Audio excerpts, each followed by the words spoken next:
అదే నమస్కారం. మౌనిక రవీంద్ర కేసును మనం మాట్లాడుకున్నప్పుడు క్లియర్గా నేను 2 వర్షన్స్ చెప్పాను. ఒకటి, రవీంద్ర ఓన్లీ తన వర్షం చెప్తున్నాడు. అది నిజమా అబద్ధం మనకి ఎట్ట తెలిసిద్ది? అవతల ఉన్న మౌనిక కూడా తన వర్షం చెప్పాలి. మౌనికనా చనిపోయి ఉంది. మౌనిక సైడ్ ఎవరైనా ఉన్నారా అంటే వాళ్ళ అమ్మ నాన్న ఉన్నారు, ఫ్రెండ్స్ ఉన్నారు.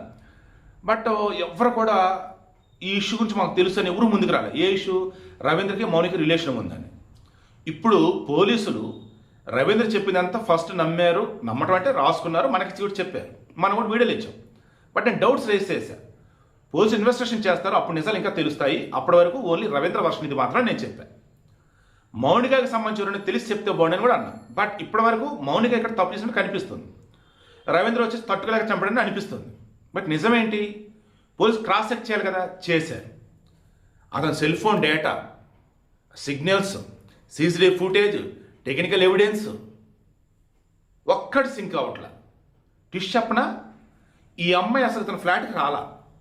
ఇంకో టిష్ చెప్పనా, వీళ్ళు 2021 డేటింగ్ యాప్లో పరిచయం అయ్యారు కదా, అప్పటి నుంచి వీళ్ళు ఈ రవీంద్రకి పెళ్ళేంత వరకు రిలేషన్లోనే ఉన్నారు. ఆ తర్వాత కూడా రిలేషన్లోనే ఉన్నారు. ఎటువంటి రిలేషన్ ఏంటి అనేది ఇక పోలీసు విచారణలో తెలియాలి. మనకు అందుతున్న సమాచారం ఏంటి? రవీంద్ర మొన్నటి వరకు చెప్పింది ఏంటి? ఇక మాకు పెళ్ళి వద్దనుకున్నాం, ఎవరి దగ్గర వాళ్ళది అనుకున్నాం. ఆ తర్వాత నా లైఫ్ నేను లీడ్ చేస్తున్నాను పెళ్లి చేసుకొని 2023 నుంచి. బట్ మా ఆవిడ రీసెంట్గా ప్రెగ్నెంట్ అయ్యి పుట్టింటికి వెళ్ళింది. అది తెలుసుకున్న మౌనిక నా దగ్గరికి వచ్చింది. ఇక మరలా నన్ను బ్లాక్ మెయిల్ చేయడం స్టార్ట్ చేసింది. నా ఫోటోలు వీడియోలు పెట్టుకుంది, నా ఐడి కార్డు కూడా తీసుకుంది. ఇక బ్లాక్ మెయిల్ తట్టుకోలేక రూమ్కి రా అన్నాను, వచ్చింది. ఇక అప్పటికి రిక్వెస్ట్ చేశాను, బట్ వినలేదు. ఇక అప్పుడు చంపాను. ఇక అప్పటికి మెటీరియల్ ఆర్డర్ పెట్టుకున్నాను, క్లీన్ చేసే మెటీరియల్, చంపే మెటీరియల్, ముక్కలు చేసేవి. ఇక దాంతో చంపాను అన్నాడు. ఇలా మా ఫ్రెండ్ ఫోన్ చేసి చెప్తే ఒరే ముందే లొంగిపోరా అన్నాడు. ఇదే విషయం మా ఇంట్లో కూడా చెప్పాడు. అప్పుడు నేను లొంగిపోయాను అన్నాడు. ఇప్పుడు పోలీసు ఇన్వెస్టిగేషన్ చేస్తున్నప్పుడు నేను మొన్న కూడా మీకు అదే చెప్పాను.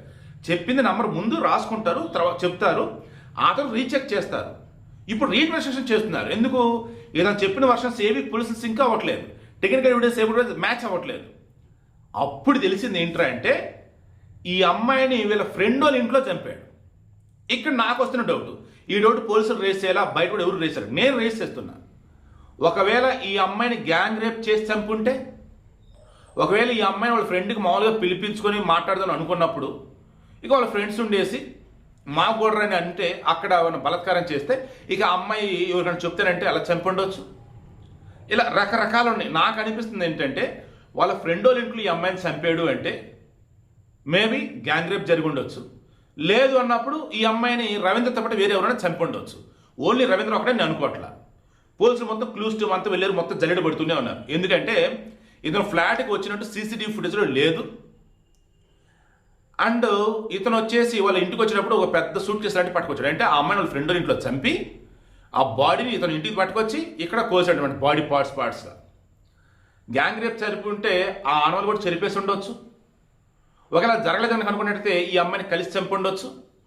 అలా కాదు ఓన్లీ ఇతనే అనుకుంటే తన ఫ్లాట్కి వస్తే ఇక్కడ చంపితే అందరికి డౌట్ వచ్చింది కాబట్టి అందుకని వాళ్ళ ఫ్రెండ్ వాళ్ళ ఇంటికి పిలిపించి అక్కడ డౌట్ ఎవరు రాదని అక్కడ చంపేసి అలా తీసుకొచ్చాడా తెలియాలి. ఓవరాల్ నా ఇంటెన్షన్ ఏంటంటే మనం ఎప్పుడైనా కానీ కాయిన్కి ఒక సైడ్ చూడొద్దు, రెండో సైడ్ కూడా చూద్దాం. బట్ 2 సైడ్లు చూస్తున్నప్పుడు, ఒక సైడ్ చూస్తున్నప్పుడు కూడా మనకు కొన్ని అనుమానాలు వస్తాయి. ఆటోమేటిక్గా వీళ్ళు చేసిన తప్పే. ఆల్రెడీ పెళ్ళొద్దు అనుకున్నారు, ఎవరిదారు వాళ్ళు అనుకున్నప్పుడు మరలా ఎలా ఉన్నారు? ఆల్రెడీ పెళ్ళి అతను ఉన్నప్పుడు నువ్వెలా మరి అతనితో కలుస్తున్నావు అమ్మాయి? ఆల్రెడీ కలుస్తూ ఉన్నటువంటి మూమెంట్లోనే ఇతను మరి ఆ అమ్మాయి నిజంగా డబ్బులు ఇచ్చాడా లేదంటే ఇప్పటికీ అదే అంటున్నాడు, నన్ను బ్లాక్మెయిల్ చేసింది, డబ్బులు అడిగింది, అందుకే చంపాను అంటున్నాడట. అది కూడా నిజం అబద్ధం తెలియాలి. ఎందుకంటే ఆ అమ్మాయి పంజాబ్ నేషనల్ బ్యాంక్లో అవుట్ సోర్సింగ్ ఎంప్లాయ్ అట. వాళ్ళ పేరెంట్స్కి 2 కూతురు, 1 కొడుకు. ఈ అమ్మాయి చిన్న కూతురు అంట. ఎవరు? మౌనిక. అండ్ మౌనిక బయట ఈవెంట్ మేనేజ్మెంట్ కూడా చేసిద్దట. సో ఫైనాన్షియల్ అంత ఇబ్బంది లేకపోయి ఉండొచ్చు. ఒకవేళ నిజమే ఇబ్బంది ఉందనుకుందాం, వాళ్ళ ఇంటి వాళ్ళకి తెలియదా? వాళ్ళ ఇంటి వాళ్ళు ఏమంటున్నారు? మా అమ్మాయి మంచిదయ్యా, మా అమ్మాయి ఇటువంటి పనులు చేయదని వాళ్ళు అంటున్నారు, బ్లాక్ మెయిల్ చేయడం చేయదని. సో ఓవరాల్గా ఇప్పుడు రవీంద్ర చెప్పిన వర్షన్ ఏదైతే ఉందో అదంతా కూడా అతను own version. Cell phone signals match అవ్వట్లేదు, టవర్ లొకేషన్ మ్యాచ్ అవ్వట్లేదు, సీసీటీవీ ఫుటేజ్ మ్యాచ్ అవ్వట్లేదు, టెక్నికల్ ఎవిడెన్స్ అయితే మ్యాచ్ అవ్వట్లేదు.